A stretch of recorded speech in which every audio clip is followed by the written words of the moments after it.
Hey, it's Amber, and welcome to season 3 of Politics But Make It Fashion. Come chat with me.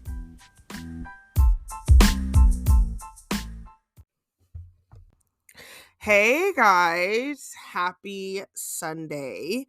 It is your host, Amber Viola, and welcome back to Politics But Make It Fashion. So, some updates about me. It was Veterans Day this weekend, I would say. Funny thing, people were kind of hilarious about it because it fell on a Saturday this year.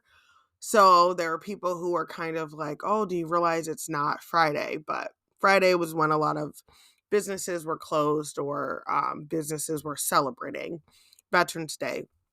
So thank you to all the people out there who were doing kind things for veterans this Veterans Day. I had the pleasure of hosting a Veterans Day ceremony and also a medal ceremony at my Legion. I'm the commander of a Legion in Goldsboro, Pennsylvania, Post 274. And we had our annual Veterans Day ceremony, which we hold on Veterans Day at 11 a.m. every year. This year we had Senator Brown come out and also Congressman Cartwright. Congressman Cartwright also spoke a few words, and we had a medal ceremony. And I had never seen one of those before. And basically, what it is once a person kind of leaves the military, you have medals and things that you earned for different achievements while you were in your service. And so you can have them ordered and you can have all of them with you. Well, a lot of people don't get their medals upon getting out. Some people lose them just through life or whatever. Some people were never issued them or don't even know that maybe they have them. So we had a local family who had a service member who was in World War II, and they didn't have their medals. So Congressman Cartwright's office was helping them be able to get the medals, and the medals were then presented to the family. And it was really, really cool to watch. I had never seen a medal ceremony before, so it definitely was really moving, and it was really sweet, and they had a lot of pictures there and stuff that we could look at. And they named off, all of his achievements and things like that. It was very nice. And then the second part of my day, I spent at Big Bass Lake Association, which is also in Goldsboro. They had invited me there to speak for Veterans Day. And yeah, it was great, guys. I was nervous. There was so many people there. It was really crowded. They were having a community friendsgiving thing, and then also a Veterans Day little ceremony there. So I had the privilege of being able to speak a few words about Veterans Day and what it means to me and being a veteran. And they had a nice dinner there for us and everything. And it was really, really nice and sweet. I got a standing ovation. So yes. Okay. Yes to me. I was so nervous and so happy. It literally brought tears in my eyes.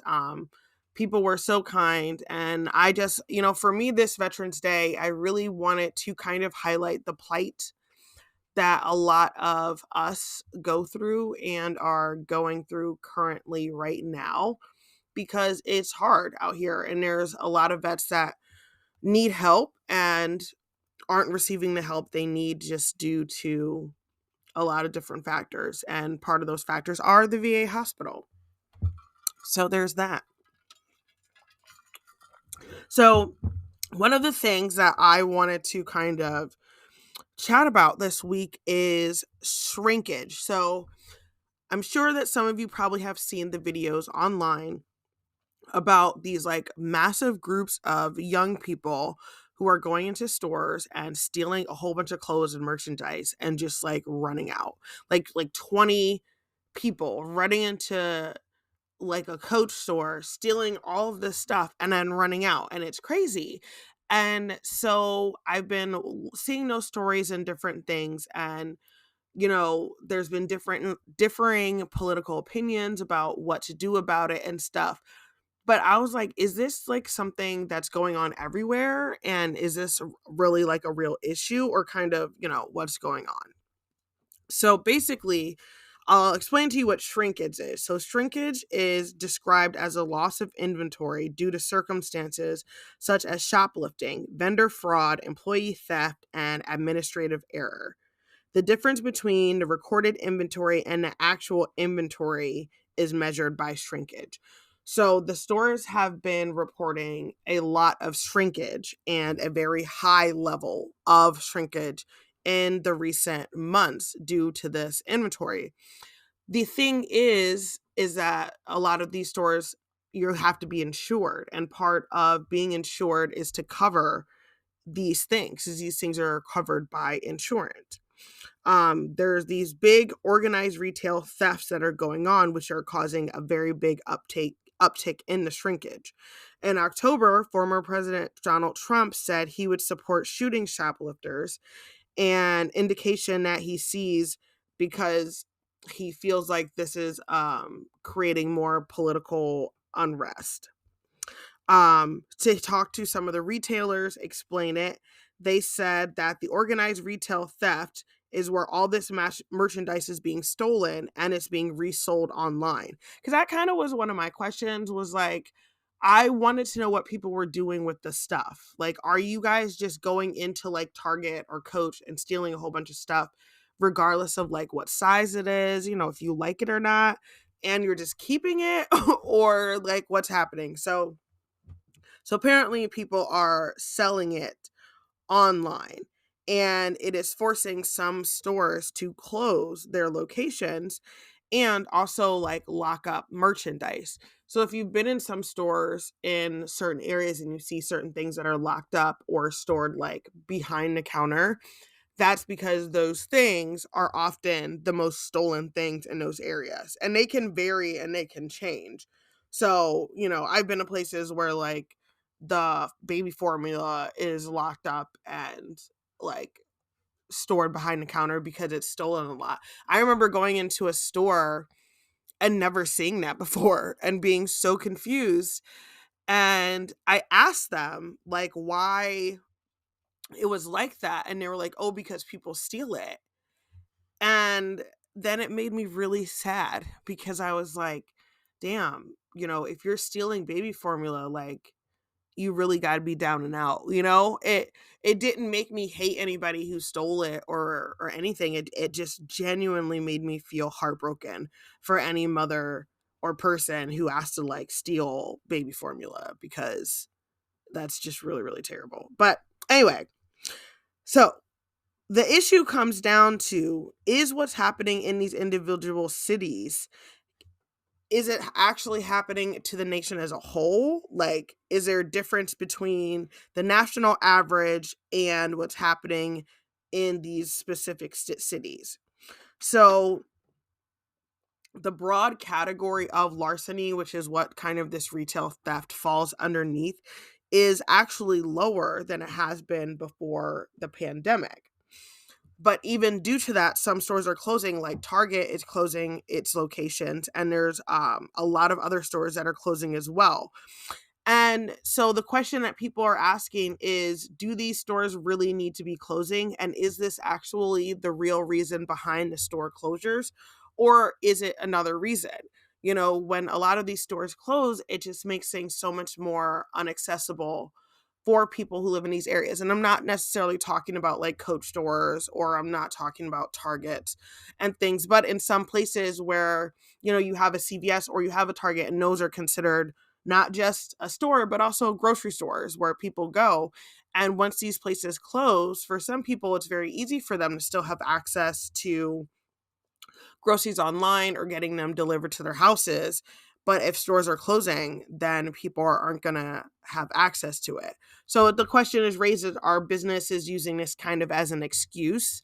I don't know. I think something's weird about it. Only reason because is like when you watch the videos, it's just so organized and there's so many people, and like the security guards kind of just stand there and don't really do anything about it.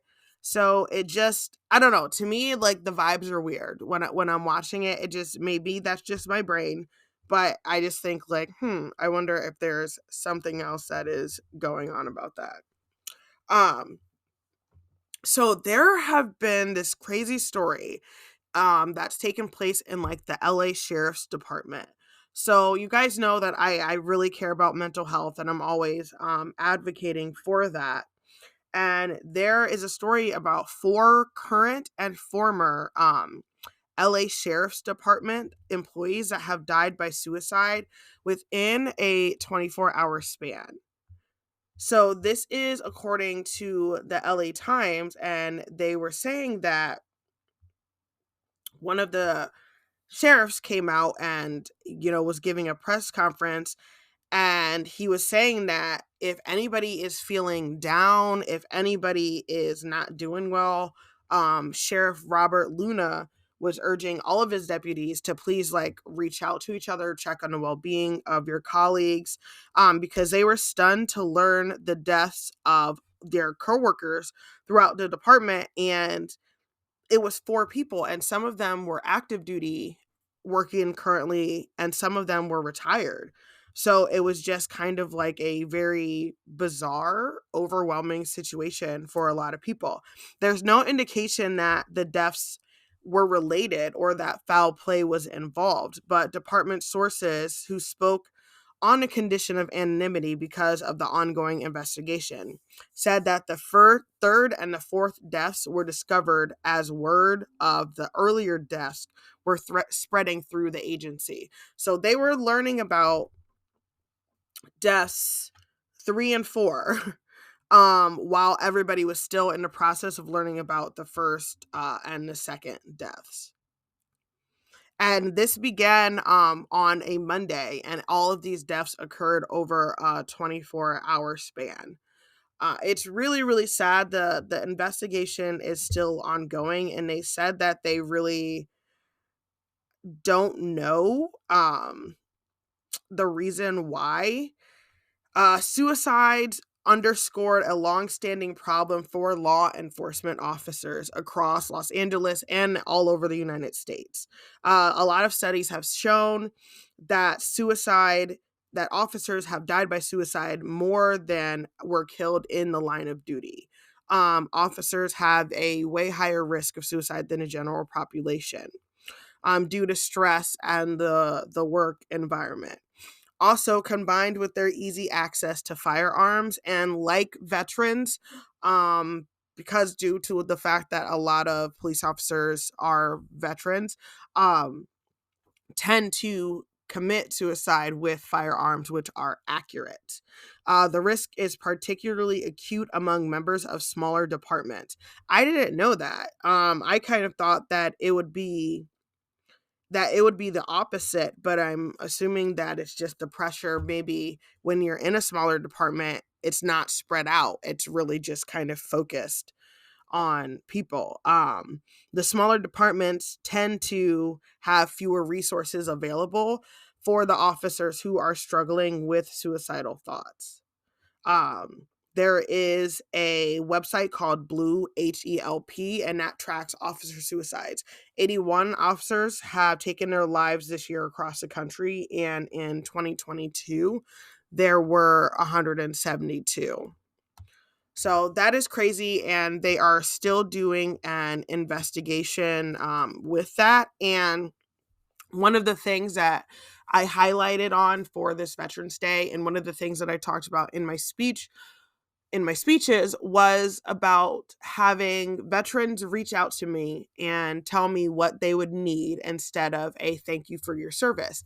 And I got quite a few responses from police officers. And one of them said that I am a cop and I am very suicidal, and I'm afraid to tell anybody because I don't want to get fired from my job. Um, and that kind of was the basic gist of the messages that I had received from veterans who are currently working in law enforcement. And it was just really sad and heartbreaking. One had kind of talked about the lack of resources in the sense of things just being done boxes just getting checked, like, oh, we have this training, or oh, we have this, and we don't really like care about it. We're just doing it to say that we did it. But yeah, so some of those things were really sad, and suicide in the veteran community, I definitely believe, is an epidemic. And as I was just sharing with you guys, and that was all according to the LA Times, and they're still doing an investigation within a police department, but it's happening in police departments as well, due to the same issues, and also due to the lack of help that's within a department, and a lack of help that's available to some officers. So we will take a short break, and I'll be right back.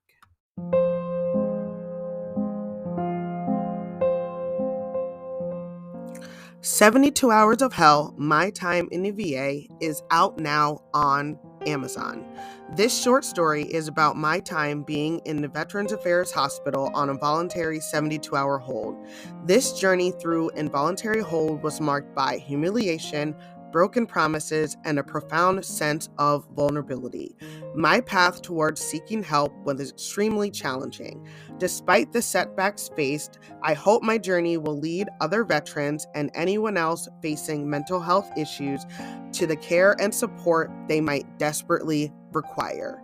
72 Hours of Hell, My Time in the VA is available now on Amazon Kindle.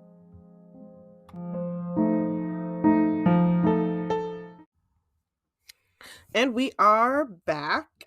Hey guys. So this is absolutely hilarious story, and I absolutely love it. So police raided a multi-million dollar, they called him Willy Wonka, like magic mushroom factory. He was operating this mushroom factory inside his home in the suburbs of Connecticut. So, an anonymous tip, an op, a hater, whatever you want to call him, led police to Western Soul's front steps in Burlington, Connecticut, where responding officers spotted ventilation equipment throughout his home, consistent with those used in clandestine laboratories. So, they saw last week that it was a very, very large scale mushroom growing operation. And so I guess at first they thought that it was just like regular mushrooms. And no, then they realized that they were wrong. So this dude is only 21 years old. He's charged with possession with intent to sell and distribute narcotics, and also operating a drug factory. So he's looking at some pretty hefty charges. No, what? I feel bad for him. No. It was valued at $8.5 million. Like, that is absolutely insane. Um, he looks harmless too. It says several metal shelves were packed with jumbo-sized bags of mushrooms. They were stacked from floor to the ceiling.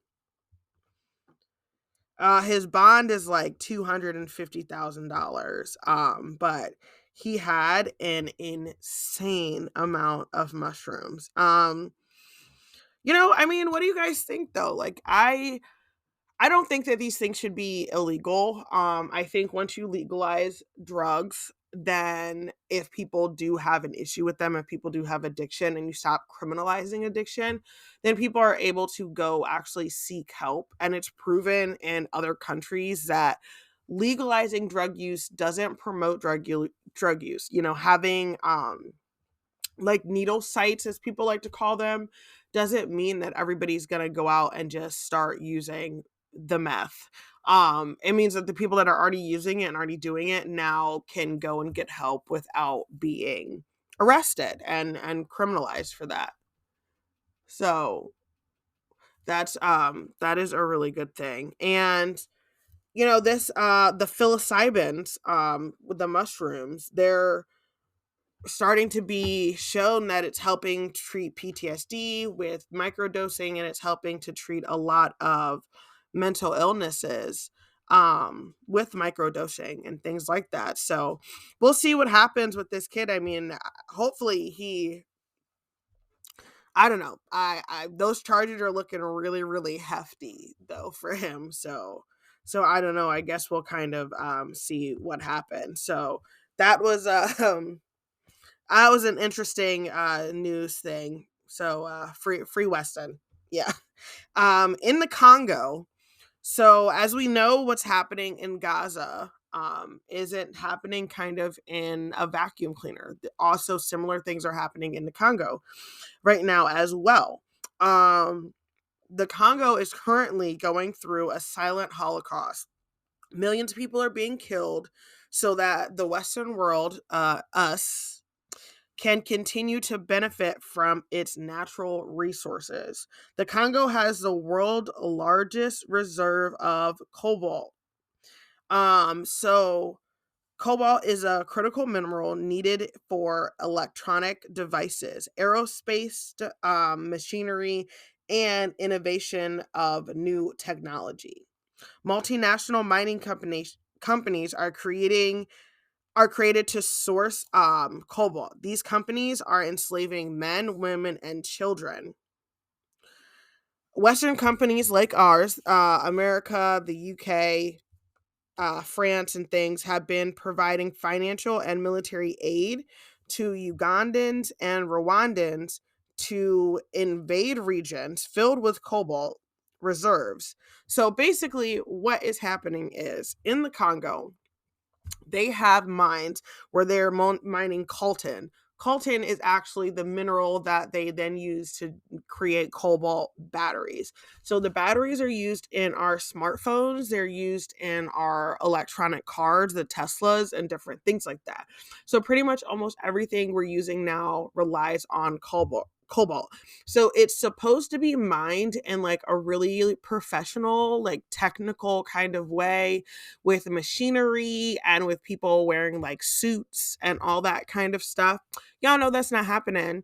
So basically what's happening is people in Uganda and Rwanda are like kids and women are being forced to work in these mines, barefooted, wearing kind of rags, no type of PPE or protective equipment, and they're mining by hand.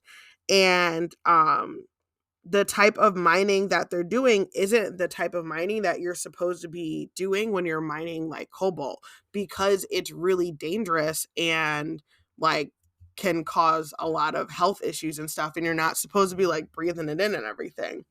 So Western companies are going in and they're funding, you know um rogue little militia groups and stuff to kind of keep conditions over there questionable, so that they're able to swoop in and have cheap labor and force these people to do it.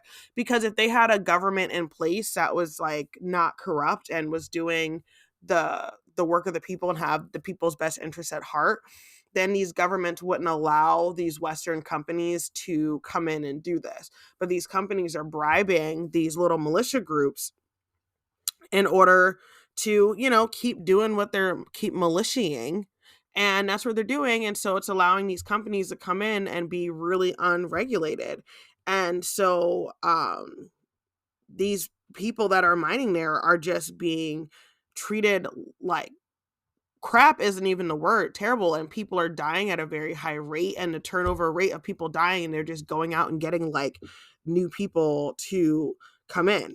So cobalt extraction involves open pit mining, echoing the colonial era practices of plundering African resources.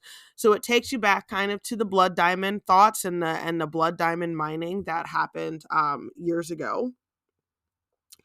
And child labor remains distressingly common in the Congolese cobalt mines, a manifestation of the neo-colonial disregard for human rights and for the labor standards. There's nobody enforcing any of these labor standards or any of these human right practices. So therefore, this is continuing to happen. Cobalt mining leaves a trail of environmental destruction, harming ecosystems and biodiversity. So basically what happens is once a mine is starting to be built and be mined, especially when they're not being mined in like a regulated type of way, it will totally ruin the whole environment. All of the water then becomes contaminated with like the cobalt stuff and the coltan stuff, like all the little minerals that are dangerous and you're not supposed to be inhaling. That gets all over the environment in all of the ground that's not currently being mined, and it gets into water sources.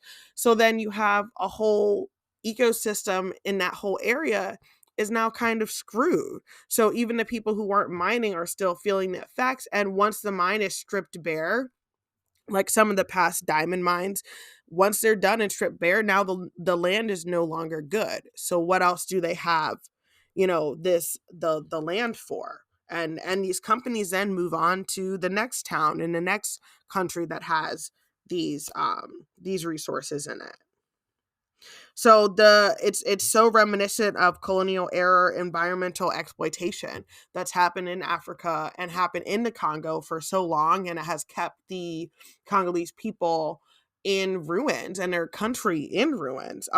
48 women are raped hourly currently right now in the Congo, and nobody is talking about it. Millions are being displaced. Over 6 million have been killed, and half of which are all children.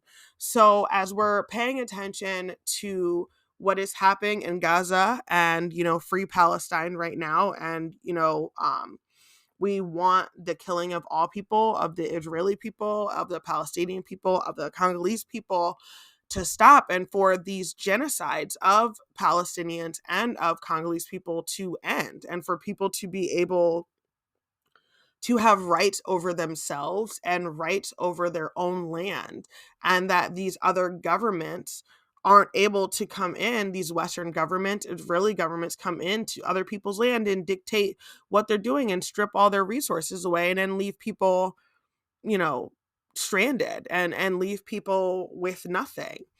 And so it just shines a light on these misfortunes that are taking place around the world at the hands of a lot of Western cultures and things. And there's a lot of people who are being oppressed and who are really going through it. And so it's not about supporting any terrorist group at all. It's not about supporting the murder of innocent people. It's about supporting all people and wanting all people to have rights over themselves and the right to self-determine themselves and self-determine their land, and have the rights to just be able to prosper. And hate crimes in the US, anti-Semitic crimes are going up, and that's wrong, and people need to be held accountable for those things. And we can criticize governments and we can criticize individual people without demonizing a whole race, a whole ethnic group of people. So with that being said, I hope that you guys have a wonderful week, and you can find us on Facebook at Politics But Make It Fashion. Make sure you subscribe to us on Apple Podcasts and on Spotify. You can find us on TikTok at Politics But Make It Fashion 1.